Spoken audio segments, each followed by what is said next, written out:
Hey there, I'm Emily, and in this video I'm going to be talking about and showing you my cross-stitching progress for the month of February 2019. It is currently February 10th, 2019. I have not been in the mood to do any stitching until now. However, today I am really wanting to get back to my cliffhanger project.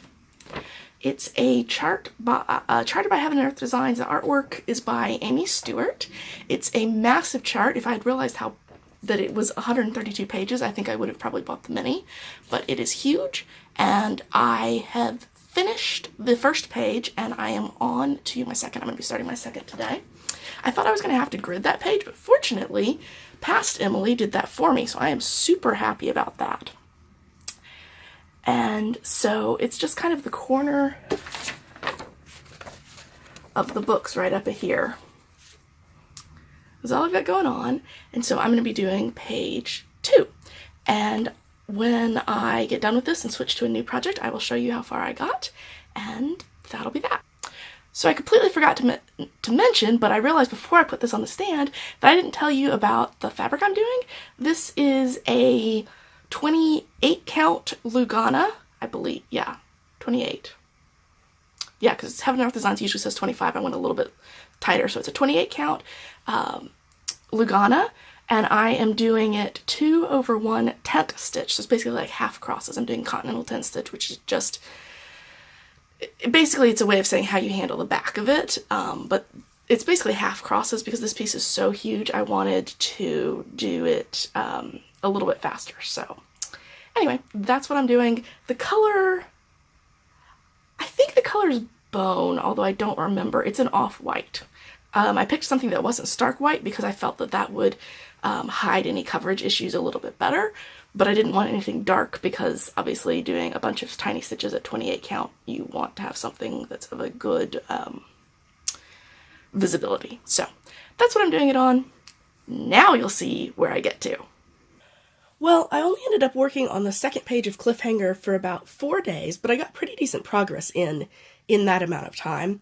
After that, I got kind of busy and slacked off, and then I got sick, which you can probably hear because my voice sounds really weird to me. I am feeling better now, and I want to stitch, but I'm not really wanting to deal with full coverage 2/1 continental tent stitch on 28 count. I don't really want to deal with over 1 on 28 count right now, so I'm going to switch out my project. It's February 23rd, so it's been a little while. Didn't get that many stitching days in, but I did at least get pretty good progress in on the days that I did stitch. So let me show you what I'm going to be working on instead. Alright, so I'm going to be starting my 3rd month of my Flowers of the Month series by Ellen Mauerstroh. For me, the 3rd month is going to be September, and I have a little marker saying to start the upper left-hand corner here, so that way I get the modeling how I want it in the flower. September is the aster, and according to the colors I was pulling earlier, it appears to be a purple flower with an orange center, so I am looking forward to stitching on that, and I will show you what progress I end up making. Alright, so I actually made pretty good progress on this. I think I worked on it 4 days. I know I worked on it 4 days. I think it was like 4 days out of the last 6 or 7 since I put it on the frame. And I am quite pleased with my progress. I obviously focused a lot on getting the border in, and then I did 2 different colors of purple in the flower. This thing is always deceptively time-consuming. I'm always like, oh yeah, I'll just whip that border right out and have it done. I swear that border takes forever to stitch. Anyway, like I said, I'm quite pleased with the progress. I am going to put this guy away, I think. I'm tempted to keep going on it, but it's actually technically March 1st when I'm filming this because I was working on it late last night, and I figured the lighting would be better if I waited till today to film. So it is the 1st of the new month, and I think I'm just going to go ahead and switch over to a new project. I haven't quite decided which project that will be, but you'll find out in next month's video. And so, yeah, that's what I got done this month. Thank you so much for watching. I hope you enjoyed it. Let me know. Oh, you know what? I'm pretty sure that this is not actually going to be the end of the video. I'm going to put in a clip about how you can get a copy of my spreadsheet that I use for tracking my full coverage projects and how to use it in the end. So I'll say thanks for watching. If you are interested in that spreadsheet, keep watching. And if you're not, then I will see you in next month's video. Bye! Okay, so this is going to be the last clip in this video. I had a request to share the spreadsheet that I use to track my full coverage stitching that gives me like projected finishes and tells me what percentage I'm done and everything. And so in this clip, I'm going to show you where to get a copy of it and how to use it. If you're not interested in that, I will see you in the next video. Otherwise, just keep watching. I had originally thought that I might kind of talk you through how to make your own version of the spreadsheet, but I was looking at it and I realized that if you're not familiar with Excel and you don't kind of think in the same way that I do, it's probably going to be fairly complicated. So instead, I am just going to provide you with a copy of my sheet. There will be a link in the description box below that will show you, that will take you to one that you can download. You will need some sort of spreadsheet program. I'm making mine in an old version of Excel, but I think that any modern Excel will work. I believe that you can do it in Google Sheets. You may not be able to get the graphs. You may have to make your own graphs, but other than that, Google Sheets should work. I don't know about programs for Mac, whether that will be feasible, so unfortunately I can't help you there, but hopefully one of those options will work for you. And now we're going to try something new. I'm going to try doing a screen capture of my computer so I can show you where to get it, how to get it, and what to do with it once you have it. Alright, so when you click on the link in the description box below, you should come to something along these lines. It is my Excel spreadsheet uploaded into Google Drive. If you click on this button here, you should be able to download it, and I just clicked, which it's probably going to be like, I'm going to download it, and I'm going to be like, no, I don't actually download it. So now we wait while it does that. Alternately, if you are logged in to Google, yep, so see, it's going to download this thing. You can download it. I'm not going to do that because I already have the copy on my own computer. Alternatively, if you're logged into Google, you have the option to open it with Google Sheets if you don't have a copy of Excel. Now, the downside to opening it with Google Sheets is that my graphs, for whatever reason, appear as no data. And I don't know if they're going to fill in when you start filling this thing in, or if they're going to do later, but that's an option. Now, if you do need to do it with Google Sheets, you'll want to go over to File, and then make a copy, because you can't edit the one that's on my drive. And when you make a copy, you can copy it to your Google Drive and use it there. However, we're not going to do that. We are going to act as though you have downloaded this version right here, and it will open up something like this on your machine. Now, couple things. Well, okay, so the first thing to note is I have grayed out any box that you should not edit. You don't want to type anything in these gray boxes because they all either contain formulas or they contain values that are necessary for the formulas to work. The one exception is this box here. That's the finish date. At the moment, it's using the today function, so it'll pull whatever date you open this file, and it will constantly update that. However, when you get done with your project, you should go ahead and change it to the date that you finished your project. There's a note below saying to do that. It's in a different shade of gray to remind you of that. Another note on here is when you're adjusting this table for the number of pages you have in your project, you don't want to delete either of these rows or either of these rows because there's values in them that are necessary for the calculations to work properly. So when you get this and you want to use it for one of your projects, I would suggest starting by copying this. It says template down here. If you go to that and right click, so when you right click, you can say move or copy. We're going to create a copy, and we're going to, then you just hit OK. And it's created a copy that's called template 2. This way, you've always got template, so if you do something wrong with template 2, you've always got my original to go back to. So now, if you right click on template 2, you can rename it. Let's call it demo, pretend that's the name of our full coverage project. You may also want to go over to these graphs and go ahead and change this template here to demo. Just double click on it and you'll be able to edit the text. Alright, now the next thing you'll want to do is have the correct number of pages. So this is for each page of your project in this column here. I have page 1 written in for you. and I've given you 9 pages. If you have fewer than 9 pages, you can delete them. So if your project had 8 pages, all you do is you can click on any of these middle rows, not the top 2, not the bottom 2, but any of the middle rows. You just kind of click on it, and then right click and delete, and it will remove it, and all of the formulas should update properly and you don't have to do anything else. On the other hand, if you have more than 9, do the same thing. You go to any of these middle rows, click on it, right click, and insert. And then you can insert until you have the correct number of rows for the number of pages you have. So if, for example, your project had 12 pages, 1, 2, 3, 4, 5, 6, 7, 8, 9, 10, 11, you would want to insert to have 12 pages. Now you'll notice that when you do that, you don't have formulas in some of these cells. So in every gray cell, see, if you look at this bar, it'll show you that there's no formulas. But if you click up here, there is a formula. So what you do is you go to where there's a formula. You see this little square in the bottom right corner. You click on that little square and you drag down kind of until the second to last row is probably a safe bet, or until you know that you've covered all the ones you've inserted. And that will copy the formula down through those cells.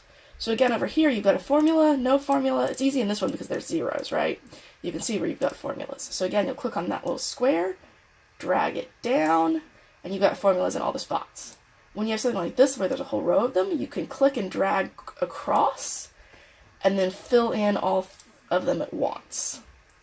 Click and drag across, fill in all of them at once. Even the ones that appear blank, like the days column and the projected finish column, do have formulas in them, so you will want to make sure to go ahead and drag and increase there. Now, the next thing I would suggest doing is put the date that you start your project. And so I know this is the finished column, but we're going to put a start date in here. So these two spots that have start date in all caps, put the date that you started the project. So if, for example, I started my project January 1st, 2019, I would put that in each of those spots, which then you'll see it automatically says, so perhaps I should have showed you this earlier, but these are the pages. This is the day that you start the page, the day you finish the page. This is the row for all of the entire project stuff. So you can see it says, okay, we started it on January 1st. Today is February 13th when I'm filming this. And so there's been 43 days between when you started and when you finished. Now I say finished. This technically, eventually you'll put in your actual finish date. However, for right now, it's using your current date so it can do some calculations. Now we want to put in the data for the entire project. So for example, we want to put in the height. Let's say it's 200 stitches high. And the width, this is the width column. Let's say it's 300 stitches wide. Now, it's said for us that we have 60,000 stitches in the entire project. 0 stitches currently done. And no, so this is the currently done. This is stitches remaining to do. So you still got all the stitches remaining to do, and you are 0% done. Now, new colors, you'll ignore on the row with all, but total colors, you'll put in the total colors in the project. So let's say that there's 50 colors in this project. And you see that's solved almost all of your issues. There's still one here, but we'll get to that in a little bit. And so the percent of colors that you've done are 0, and you don't have any projected finish dates. Now, let's go up here and say, so this assumes that we're starting on page 1 here. And if you wanted to, you could go ahead and put in all of your page numbers. Because I tend to work mine in diagonals, so if we pretend like this is page 1 here, I would then work page 2, and then I would work the pages below page 1. I often fill those in as I go when I know what the page numbers are. But if you know what order you're going to work your pages in, go ahead and put in all of your numbers, and then you can keep track of it. It's not actually that important how you handle it, as long as you... I mean, actually, technically, I don't think you need to have anything in that page number column. It's just for your reference, so you know which page you're referring to. So let's say that we're going to start page 1 of this project. And the date that we're going to start it is presumably going to be the same date that we started the entire project, so January 1st, 2019.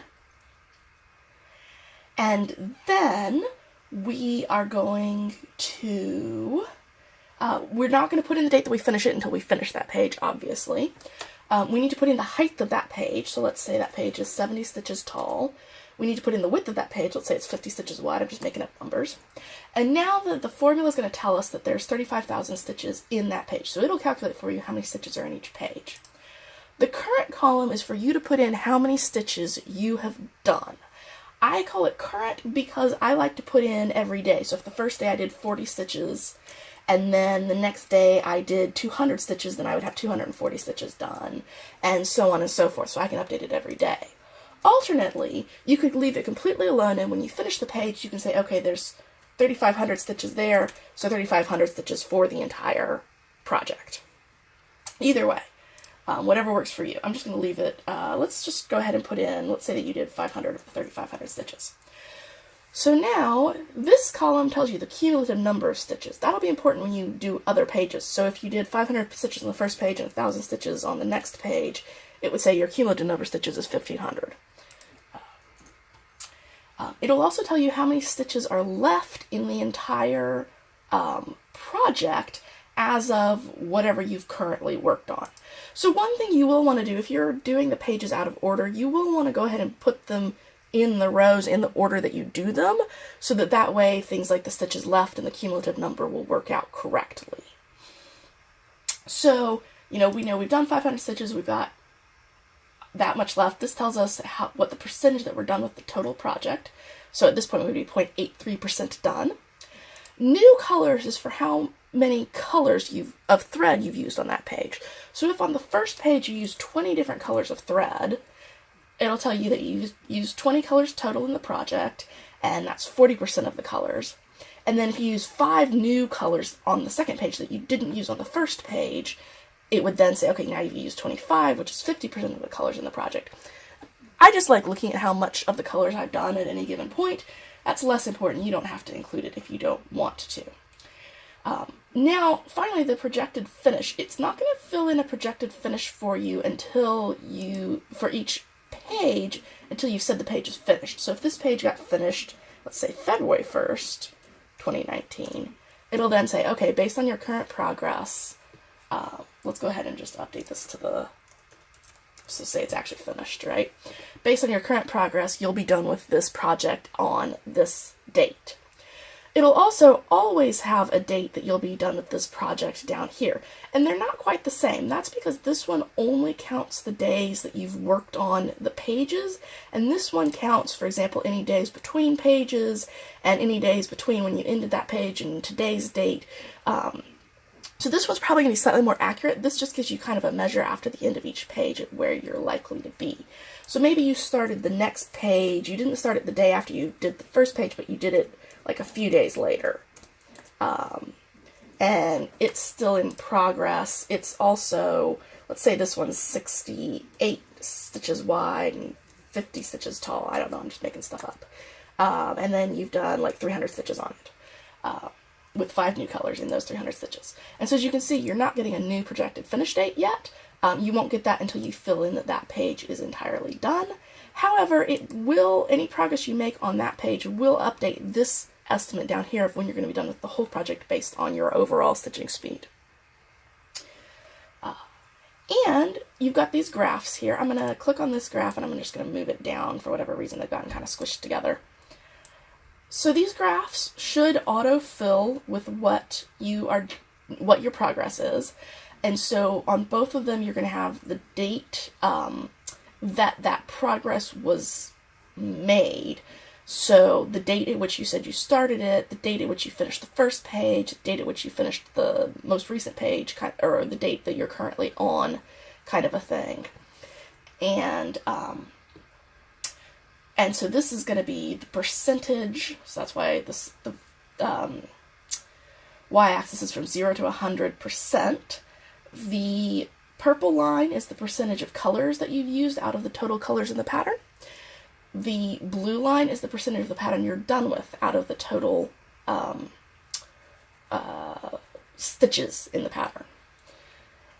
And then down here is a graph of your projected finish over time. So it can kind of show you if you are making a lot of progress and you're going to be getting closer and closer to your finish date, or if you're working on it so little that the projected finish date is actually getting further and further into the future. This isn't a great demo because both of my things currently say 2020. So let me just see if I can do some things to make them a little bit different. Okay, so I've just futzed around with numbers. The numbers don't make sense anymore, but you can kind of see that, for example, with this line slanting up this way, it suggests that your finish is getting further and further away from you. You're not making enough progress over time to make up for the amount of time that has elapsed. Whereas if the line were sliding this way or staying flat, it would suggest that you were getting closer and closer to your finish. If it's slanting this way, it's actually saying you're making more progress in time versus the time that's elapsed. So generally you kind of want it to be like flat or slanting down to the right. If it's slanting up to the left, that's a suggestion you may need to work on it more if you want to get it done. But, you know, do whatever you want with it. And so this is going to be the projected finish. And now, this is the one awkward thing about this. If you look at mine, so this is my example with my cliffhanger project, you'll notice that mine goes from 2050 to 2200 because I'm off like into the 20 whatevers with my progress. It's not looking very good for getting it done, but everyone is about like a 5-year jump. That's because I went in and I really massaged the numbers. On yours, it's going to want to start at like 90, and if you right click on it and format the axis, unfortunately, at least in my version of Excel, the way that it does this uses, instead of using actual dates, it uses like these versions of dates in decimal numbers, and it's really confusing to mess with. If you want to mess with it, probably the easiest thing to do is to set when you want it to start. So you don't want that graph to start at 1900. You're not going to finish this on January 1st, 1900. So let's say you wanted the bottom of that line to be 2019. Okay, so to get the value that you need to adjust where your y-axis begins, you're going to go to any empty cell, you're going to hit enter, and then you want to type date value. As soon as it highlights the date value, you can just hit tab and it'll fill it in. Then you're going to put an open quote, the date, so let's say 1/1/2119, and then put another quote, close parentheses, hit enter, and it's going to give you a number. You can just copy that number, and then my computer's going to be a little slow. Then we're going to go over to our y-axis. We're going to format the axis. The minimum, we're going to set it fixed. I'm going to Control V it to paste in that number. And then that should be all. And now as you can see, okay, so you can stop being like that. And now as you can see, it's giving you your values if the first possible date that you could finish it would be the 1st of 2019. It just cuts the scale a little bit shorter so you can see it better. I'm hoping that if you have a later version of Excel, it'll actually let you enter dates, because that would be so much easier than what I have to deal with. I don't recommend going to the effort necessarily that I did to massage this so that they were every 5 years and all that jazz. You'll probably just be better off setting the bottom of that thing and then letting it handle everything else. It'll be kind of weird, but it kind of just gives you a general gist of, okay, we're going this so slowly that it's that as my timeline goes on, the date that I finish it gets further and further away from me. Whereas if it were slanted the other way, as your timeline goes on, the date that you finish it gets closer and closer to you. That's really all there is to that. And you don't need these graphs. In fact, if you're doing it with the Google Sheets version, you should be able to do all of this and just, you won't have the graphs as far as I can tell, but that's not a big deal. You'll be fine without it. So to recap, when you get this sheet, you're going to want to copy the template. So we still have over here this template, so if something goes wrong, we can completely restart. You want to make a copy for each of your projects, put in the data for the whole project, such as the date that you started it, the height and the width of the project, and the number of colors in the project. Adjust the number of rows you have to correspond to the number of pages in the project. put the date that you started the whole project here as well. That's just needed for the calculations. And then every time you start a page, you'll put the start date here. You'll put the date that you finished the page there. You'll put the height and width of the page in these two boxes. You'll put how many stitches you've completed on that page here.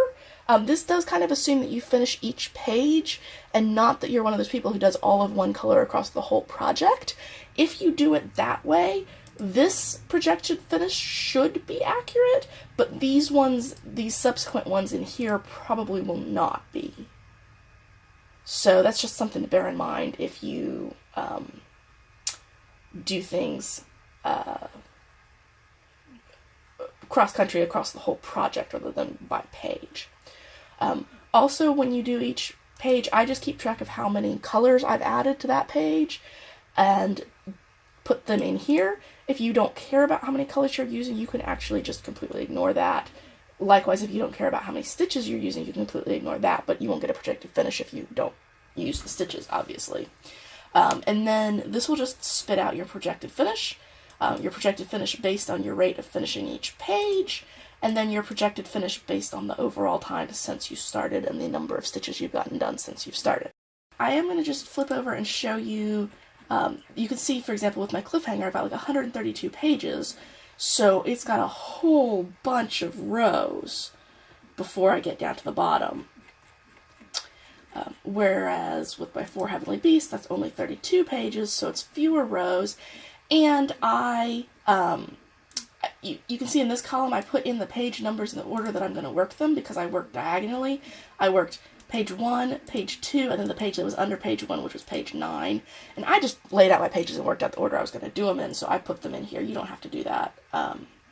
I've since finished 3 pages on it, so you can see I started the entire project on my birthday in 2015. And that's also the date that I started the first page, obviously. I finished that page here. I started the next page, finished that page, started the next page, finished that page. It tells me how many days it took me to finish each page. So the first page took me 461 days, the second page took me 225 days, and so on. I have the height and the width for each page. It's going to be slightly different depending on the page. I had actually worked out the width of some of the pages. Like, for example, this page is going to be the one that's at the very right-hand edge of the project, and it's only got like 14 stitches wide.